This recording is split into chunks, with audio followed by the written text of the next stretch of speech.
Bismillah. Assalamualaikum warahmatullahi wabarakatuh. Alhamdulillah. Alhamdulillahi rabbil arshil karim. Alladhi khalaqal insana fi ahsani taqwim wa fatarahum bidinil qayyim. Walladhi adkhalal mu'minina fi jannati na'im wa adkhalal kafirina fi naril jahim. Asyhadu an la ilaha illallah wahdahu la syarika lah.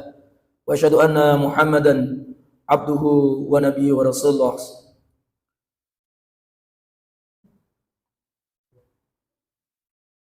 A'udzu billahi minasyaitonir rajim. Bismillahirrahmanirrahim. Ya ayyuhalladzina amanu taqullaha haqqa tuqatih wa la tamutunna illa wa antum muslimun. Sidang salat Isya dan insyaallah kita akan lanjutkan dengan salat tarawihnya. Mudah-mudahan di malam ke-17 ini Allah Subhanahu wa taala terus melimpahkan rahmatnya, hidayahnya, pertolongannya, kekuatannya kepada kita semuanya, sehingga kita mampu terus untuk menyelesaikan tugas kita sebagai hambanya untuk menjalankan perintah. Di antaranya adalah perintah untuk menjalankan siyam Ramadan, sebagaimana yang disampaikan di dalam Al-Quran. Ya ayyuhalladzina amanu kutiba alaikumus siyam kama kutiba alal ladzina min qablikum la'allakum tattaqun. Sungguh tak terasa waktu berjalan begitu cepatnya. Hari ini, malam ini kita sudah memasuki Ramadan yang ke-17, tentu malamnya. Kemudian kita juga mengingat kembali di antara sejarah dan di antara bagian daripada yang memahami bahwasanya Al-Quran pula diturunkan di bulan Ramadan di tanggal 17. Yang ini didapati oleh Al-Imam Asy-Syuyuti, yang beliau mengatakan Al-Quran diturunkan di waktu hari ke-17 Ramadan dengan dalil surah Al-Anfal ayat 41. Allah Subhanahu wa taala berfirman, "Wa ma anzalna 'ala 'abdina yaumal talqal jam'an." Wa ma anzalna, dan apa-apa yang telah kami turunkan, anzalna yakni Al-Qur'an, ala abdina kepada hamba kami yakni Nabi Muhammad sallallahu alaihi wasallam, yaumal talqal jam'an, di mana hari itu bertemunya dua pasukan. Dua pasukan artinya adalah pasukan kaum muslimin dan pasukan kafir, yaitu adalah kafir Quraisy waktu itu berperang di perang Badar. Sehingga ayat ini menjadikan di antara sebagian ulama memberikan pendapat malam 17 ini adalah momen di antaranya memperingati nuzulul Quran.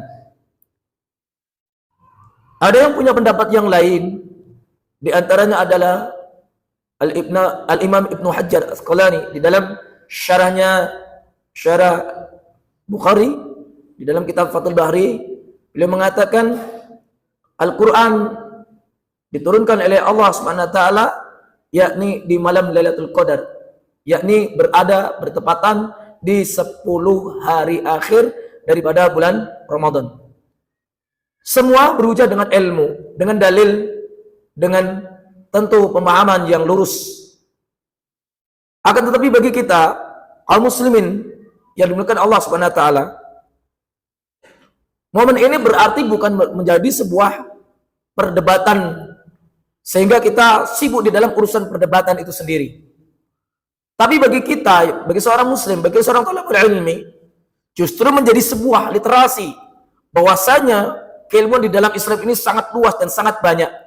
Dan tentu juga di sana ada adabul akhlak, di dalam bagaimana cara kita memahami atau menyikapi sesuatu perbedaan yang dimana perbedaan itu sendiri memiliki dalil dan rujukan yang jelas. Sedang salat tarawih yang dimuliakan Allah Subhanahu wa taala, momen Ramadan ini bil khusus kita sampai di malam 17, tentu kita akan bersama-sama mengingatkan kembali tentang sebuah Al-Quran, kitab yang istimewa yang Allah Subhanahu wa taala turunkan di bulan Ramadan. Sebagaimana Allah Subhanahu wa taala berfirman di dalam surah Al-Baqarah ayat 185, Syahrul Ramadan alladzi unzila fihi al-Qur'an. Bulan Ramadan adalah bulan di mana di dalamnya diturunkannya Al-Qur'an. Kalimat Al-Qur'an di dalam bahasa Arab itu nanti kita akan memahami begitu makna yang sangat luar biasa sekali, sangat dalam. Di dalam mempelajari bahasa Arab, kita akan mengenal nanti ada bahasa Arab qabla nuzulul Quran wa ba'da nuzulul Quran. Maksudnya apa? Jadi di dalam bahasa Arab sendiri ada perbedaan antara bahasa Arab ketika sebelum datangnya Al-Quran dan ada bahasa Arab ketika setelah turunnya Al-Quran, dan itu akan mempengaruhi makna daripada bahasa itu sendiri. Contoh, di dalam kalimat bahasa Arab qabla nuzulul Quran ada kalimat mator. Secara kamus bahasa Arab kita lihat mator, kalimat mator di dalam bahasa Arab itu sebelum diturunkannya Al-Quran maknanya adalah hujan. Kita lihat, dicek di kamus-kamus bahasa Arab, maknanya mator adalah hujan. Tapi kalaulah kita lihat di dalam Al-Quran, kemudian kita memahami maknanya, kemudian kita melihat tafsirnya, itu bukan mator, bukan air lagi, melainkan azab dari Allah SWT. Lihat di beberapa ayat-ayat Al-Quran, di antaranya surah Al-Anfal. Kalimat mator setelah nuzulul Quran, itu maknanya bukan air hujan lagi, melainkan mator ini bermakna azab Allah SWT. Maka perlu kita pahami antara makna yang kita pahami qabla nuzul Quran wa ba'da nuzulul Quran. Kemudian makna Al-Quran sendiri, kalau kita melihat dari asal mula makna, nah ini kehebatan Al-Quran. Minimal kita akan memahami dari 3 konsep. Yang pertama makna, yang kemudian yang kedua adalah keistimewaannya, kemudian yang ketiga adalah fungsi dari Al-Quran itu sendiri. Yang pertama kita memaknai Al-Quran, kalaulah Al-Quran tidak menggunakan alif lam, berarti menggunakan kalimat dasarnya Qur'un, bermakna as-saut, bunyi. Tik, tik, tuk, tuk, semuanya itu bunyi. Qur'un. Karena terus diulang-ulang menjadi sebuah bunyi.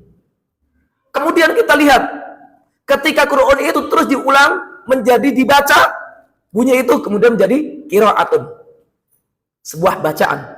Ketika bacaan itu terus diulang-ulang, maka dia akan menjadi Al-Quran, di mana bacaan ini tidak pernah bosan siapa saja yang membacanya. Andai kata ini kalimat terus diulang, andai kata kalimat ini didengarkan, akan semakin menenteramkan hati siapa saja yang mendengar dan membacanya, apalagi yang memahaminya. Ini Al-Quran. Sehingga ketika Al-Quran diberikan di kalimat alif lam, di sini ada alif lam ma'rifat, sehingga sesuatu hubungan alif lam yang berkaitan dengan Allah pasti sangat mulia. Sehingga disebut Al-Quranul Karim, ini adalah kalimat yang sangat istimewa. Sehingga di dalam surah Al-Baqarah, Allah menyebutkan langsung kalimat Al-Quran. Maka, kalaulah kita sudah memahami tentang mana Al-Quran, sebuah kalimat yang istimewa, andai kata siapapun yang mengulang, yang membacanya, semakin dia akan tenang, dan semakin dia akan merasa kenyamanan, dan bahkan menjadi sebuah obat tersendiri bagi siapapun yang mendengarnya dan yang membacanya. Dan ini sudah terdapat banyak bukti penelitian-penelitian dari medis. Itu makna yang pertama. Yang kedua, kita melihat daripada keistimewaan Al-Quran.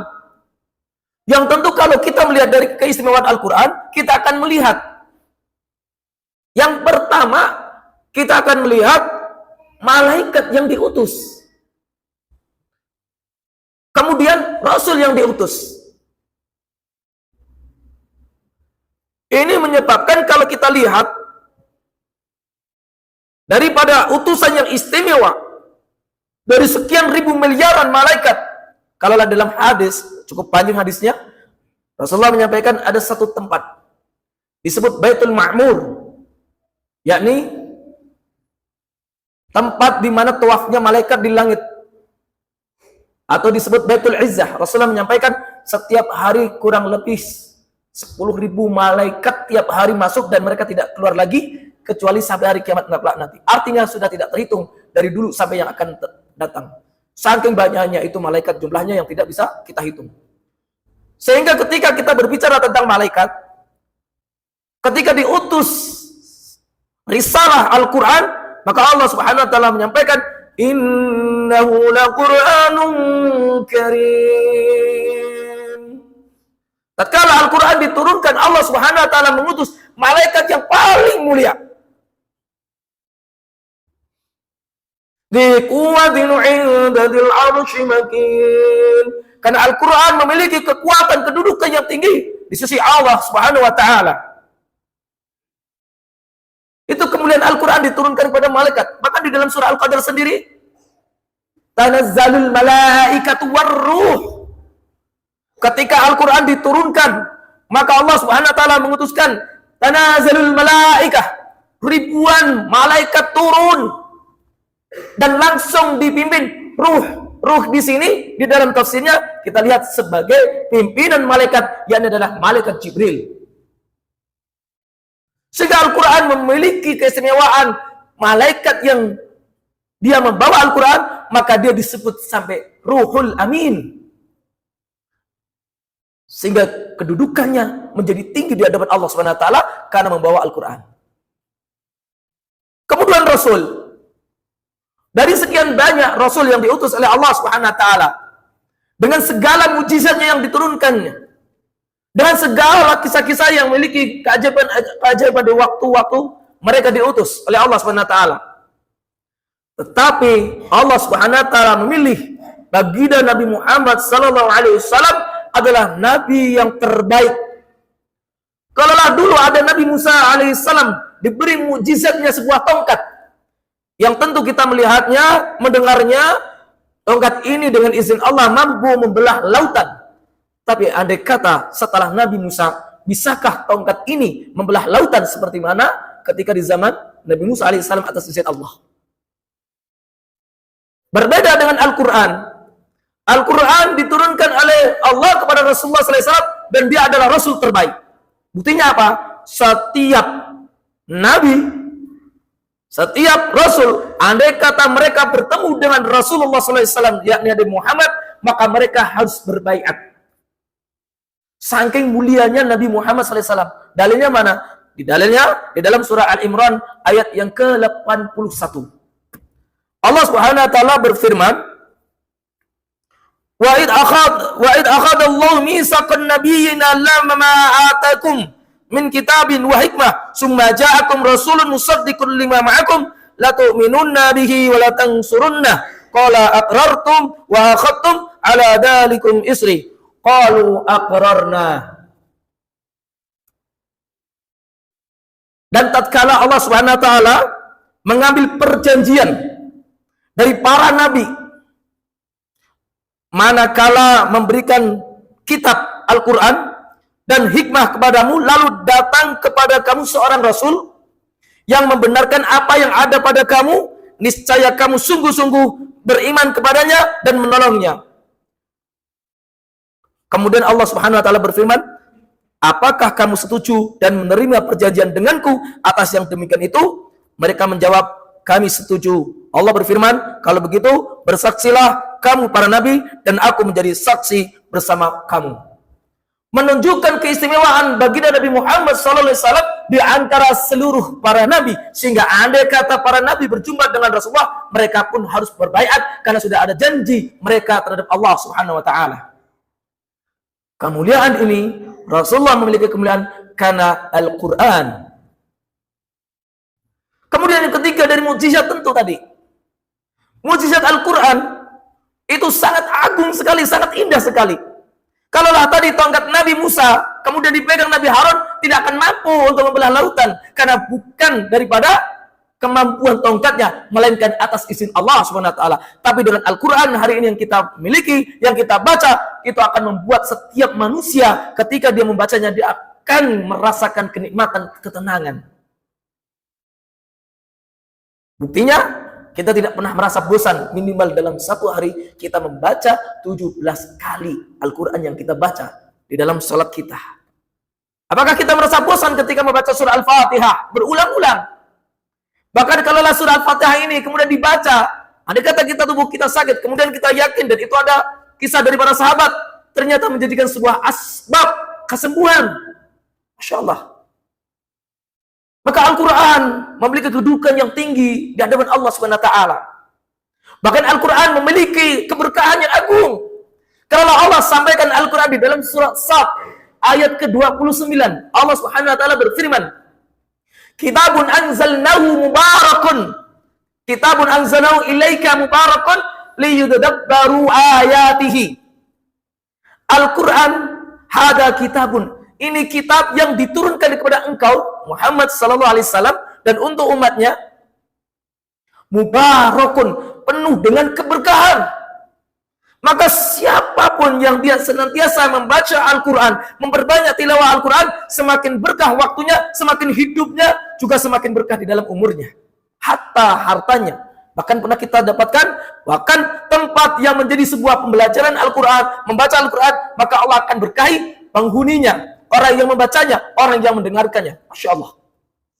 Di dalam ayat yang lain, dalam surah Al-An'am, Allah juga sampaikan, hada kitabun anzalnahu mubarakun fattaba'u wattaqu la'allakum turhamun. Di dalam surah Al-An'am ayat 155, Allah menyampaikan, wahada kitabun, dan inilah Al-Quran, mubarakun, penuh dengan keberkahan.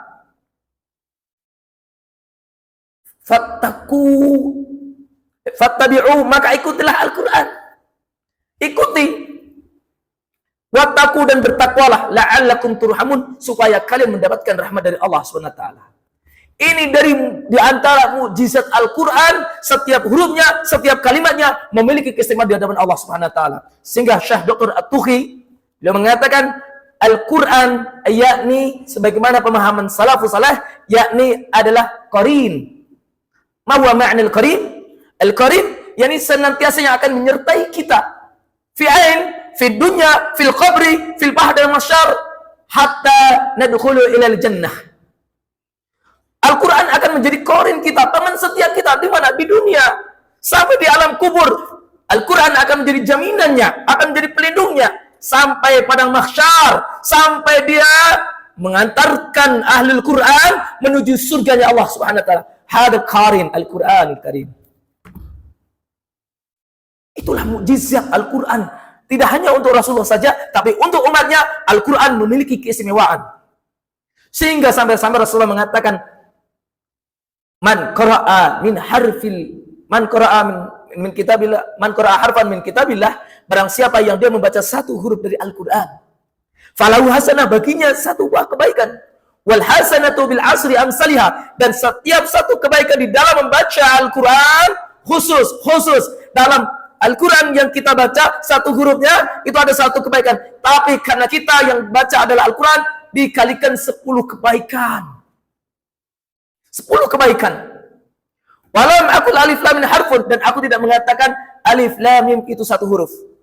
Walakin akan tetapi alif harfun, wa lamun harfun, wa mimun harfun. Alif itu satu huruf, lam itu satu huruf, dan mim itu satu huruf.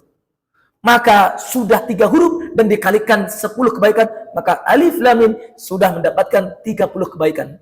Sehingga ulama mengatakan khusus di Ramadan ini, sehingga di antaranya Al-Imam Asy-Syafi'i rahimahumullah mampu menghatamkan Al-Quran dalam 30 hari, itu 60 kali hatmul Quran, mampu menghatamkan membaca Al-Quran sampai 60 kali. Allahu Akbar. Kenapa? Memahami setiap satu kebaikan dalam Al-Quran itu ada 10. Kalaulah seorang hamba membacanya di bulan Ramadan, itu lebih baik 1000 kali daripada bulan-bulan yang lainnya. Allahu Akbar. Inilah kemuliaan Al-Quran. Inilah keistimewaan Al-Quran. Inilah di antara mukjizat daripada Al-Quran. Kemudian yang ketiga, fungsi dari Al-Quran itu sendiri, sebagaimana yang Allah sebutkan, Syahrul Ramadan alladzi unzila fihil Quran hudal linnas. Hudal linnas, sebagai petunjuk manusia. Al-hudan yang kita maknai di dalam pendapat-pendapat yang rajih, yang masyhur, dan orang-orang yang saleh yang memahami tentang hudan, artinya hudan untuk manusia adalah sebagai petunjuk, sebagai jalan sukses, sebagai jalan untuk mendapatkan ketenangan, sebagai jalan untuk mendapatkan sebuah solusi dari seluruh permasalahannya. Itu Al-Quran. hudal linnas, bahkan sebagai asyifa, penyembuh liman fis sudur, bagi orang-orang yang memiliki sakit di dalam hatinya. Maka tidak sedikit orang yang tadi lemah beribadah, kemudian membaca Al-Quran, memahami kalimat-kalimatnya, memahami ayat-ayatnya, maka dia akan bangkit lagi karena melihat isi daripada Al-Quran. Kalaulah coba kita mampu memahami apa arti at-taghabun dalam surah at-taghabun. Sungguh jangan-jangan kita belum paham itu apa at-taghabun, apa yang dimaksud oleh Allah. At-taghabun di dalam memaknai itu, Masya Allah. Kita itu ibaratnya adalah ketika Rasulullah menggambarkan Rasulullah berjalan dengan para sahabat, kemudian melihat bangkai, di situ ada bangkai. Kemudian para sahabat diajak sama Rasulullah, wahai sahabat silahkan beli ini bangkai, ini beli bangkai. Kira-kira mau dibeli gak bangkai itu? Tidak. Sahabat cerdas, ini bangkai buat apa Anda kata dibeli? Maka kata Rasulullah, inilah dunia sesungguhnya. Inilah dunia sesungguhnya seperti halnya bangkai ini. Maka bukan tujuan utama seorang Abdullah, hamba Allah, kecuali adalah tujuan akhirat yang menjadi tujuan kita utamanya.